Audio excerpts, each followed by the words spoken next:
mes chers fouinards, mes chères fouinardes, c'est décidément passionnant ce qu'il se passe ici.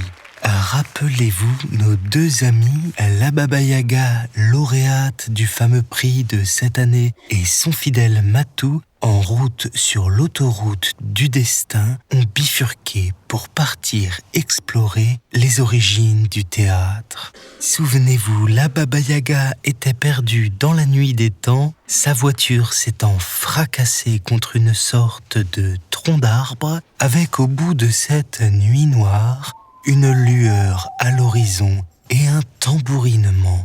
Et là, c'est plutôt le doute, l'incompréhension qui domine. Allez, je me tais, place à l'épisode. À toi, Baba Yaga.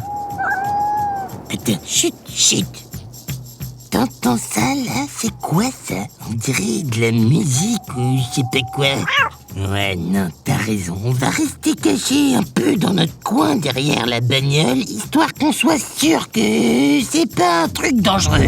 Donc là, les fouinards, vous voyez, le tableau, c'est absolument trépidant. Imaginez-vous ça. La Baba Yaga et le Matou au milieu de cette nuit du fond des temps, cachés derrière leur voiture, au pied de cet arbre foudroyé. Et plus si loin que ça, une tribu qui s'approche au rythme des tambours. Le Matou est plutôt calme, tandis que la Baba Yaga a l'air totalement terrifiée par ce qu'il se passe. Ouais, l'autre, je peux t'entendre, je te signale. Je suis pas du tout terrifiée. Je suis prudente, c'est tout. Ce que je tentais de dire, en fait, à nos fouinards... Oh, mais je te signale que c'est mes histoires, mon podcast et mes fouinards. Hein?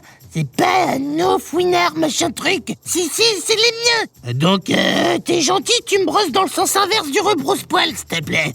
Dans le sens du poil, quoi. Les fouinards, j'avoue que la métaphore capillaire, les poils, tout ça, là, ça m'échappe un peu. J'ai dit chut, là. Je reprends la narration, moi. Donc, les fouinards. Là, en fait, il y a toute une tribu d'hommes et des femmes primitifs en peau de bête, quoi, qui se réunissent autour d'un grand feu au pied de cet arbre foudroyé et qui, ils jouent tous sur des tambours et puis d'autres instruments bizarres que j'avais jamais trop vus avant moi. Bon, bref, attendez. Ah ouais, il y en a un qui se dégage de la foule, là. Silence, mes frères, mes sœurs et mes enfants. Mais qu'est-ce que c'est que ce vieux crouton, le Matou? Il a au moins, je sais pas moi, 100 000 ans. Non, mais moi c'est pas pareil. Je suis dans la force de l'âge, le Matou. Tu vois, moi c'est... tu te la boucles, tu te tais. On écoute, silence. L'histoire que je vais vous raconter, ce sera celle de vous, de nous, de notre tribu, de comment cette tribu est née.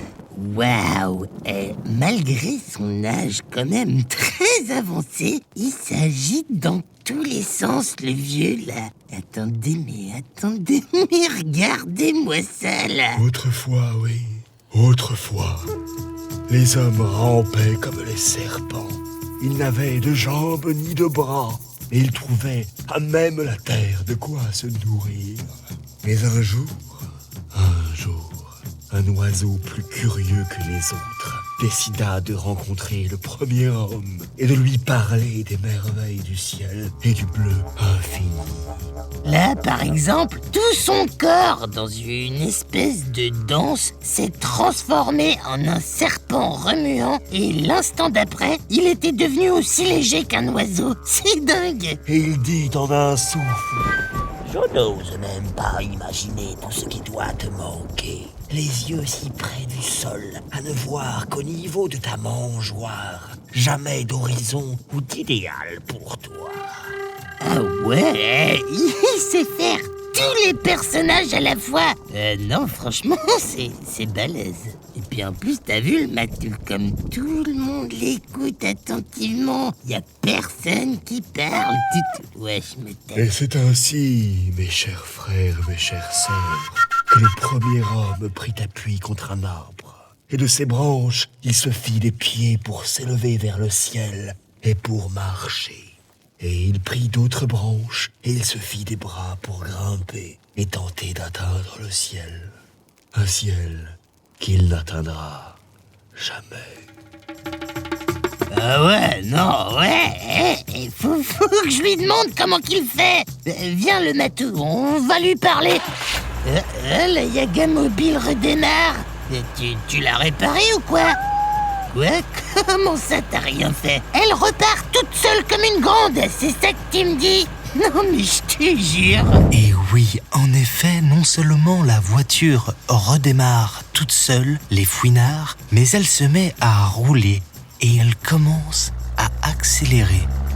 Ouais, non mais wesh, attends, ça va pas là? Baba Yaga grimpe dedans, sinon on va tous rester coincés ici dans la nuit des temps. Donc je t'en supplie, saute dans la voiture en marche. Ok, vite le Matou, pas le moment de l'embiler. Viens là.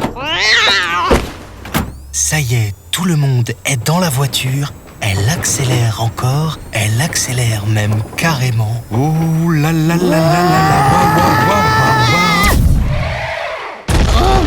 Waouh. J'y crois pas. En un clin d'œil, on est revenu sur l'autoroute du destin. T'y comprends quelque chose, toi, le Matou? Non, moi non plus, j'avais pas imaginé ça comme ça, les origines du théâtre. Et en plus, il y avait pas de scène, pas de décor, pas de rideau, même pas de projo comme chez le vicomte là. Non, il y avait juste une histoire. Alors, si je peux me permettre, j'ai l'impression que c'est un message qui t'a été envoyé, Baba Yaga. Je ne sais pas si on se tutoie, si on se vouvoie. Non, on va se vouvoyer. Enfin, moi je te tutoie et toi tu me vouvoies. D'accord. En tout cas, c'est un message qui vous a été envoyé pour vous dire que le théâtre, c'est avant tout une histoire partagée, comme vous savez si bien le faire déjà, finalement. Tu veux dire que mon podcast, c'est un peu du théâtre? Alors, oui, un peu, mais dans le théâtre, il y a du corps en plus, comme le petit vieux nous l'a si bien montré. Donc, en fait, pour faire ma pièce de théâtre, il faut que je me serve de mon corps pour raconter des histoires. C'est bien ça? Si je comprends bien, mes histoires passages plus un corps expressif égale le théâtre. C'est ça? Alors, c'est ce que je crois. Après, c'est juste une théorie. Peut-être qu'il faudrait vérifier. Ouais, bon, ok, d'accord.